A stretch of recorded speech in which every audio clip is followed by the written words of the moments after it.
بدن میں طاقت بڑھانے کے لیے انجیر اور شہد استعمال کیا کریں، بہت مفید ہے۔ پاؤں کے تلووں پر تیل لگانے سے کمزور یادداشت تیز ہو جایا کرتی ہے۔ چبانے والے پھل کھانے سے نہ صرف منہ کی ورزش ہوتی ہے بلکہ اس سے دانت بھی صاف رہتے ہیں۔ روزانہ 1 گلاس دودھ پینے سے ہڈیاں اور جوڑ کمزور نہیں ہوتے۔ اگر آپ کے بال بہت زیادہ جھڑتے ہیں تو بالوں کو ابلے ہوئے چاولوں کے پانی سے دھو لیا کریں۔ چائے کے زیادہ استعمال سے موٹاپا جلدی حاوی ہو جاتا ہے۔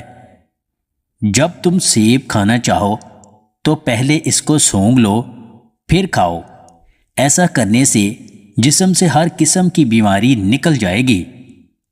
صبح نہار میں چائے پینا، چاہے وہ سبز چائے ہو یا گرین ٹی ہی کیوں نہ ہو، صحت کے لیے ٹھیک نہیں۔ کھانا کھانے کے بعد کیلا کھانے سے کھانا جلدی ہضم ہوتا ہے اور معدے کو تقویت دیتا ہے۔ دن میں صرف 2 کھیرے کھا لینے سے موٹاپا تیزی سے بھاگ جاتا ہے۔ دماغی کمزوری کو دور کرنے کے لیے مچھلی کا استعمال کیا کریں، بہت مفید ہے۔ ادرک کھانے سے جسم میں خون کی کمی کو پورا کیا جا سکتا ہے۔ مٹی کے برتن میں پانی پینے سے دل کے دورے کا مسئلہ ختم ہو جاتا ہے۔ 7 عدد بادام، 2 عدد کھجور اور 1 مٹھی بھنے ہوئے چنے دودھ میں ڈال کر رات کو رکھ دیں اور صبح خالی پیٹ کھا لیں۔ شادی شدہ افراد کے لیے بہت نایاب چیز ہے۔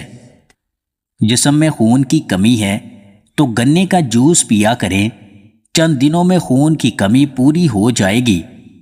روزانہ 1 لیمو چاٹنے سے موٹاپا نہیں ہوتا۔ گردوں کو بہتر رکھنے کے لیے مالٹا زیادہ سے زیادہ کھایا کریں، بہت مفید ہے۔ روزانہ 4 کھجوریں کھانے سے آپ کو کبھی جسمانی کمزوری نہیں ہوگی۔ اگر آپ کو ہماری یہ ویڈیو پسند آئے تو اسے لائک اور شیئر ضرور کیجیے گا، اور مزید ویڈیوز حاصل کرنے کے لیے ہنسی واچ ٹی وی چینل کو سبسکرائب کر لیں۔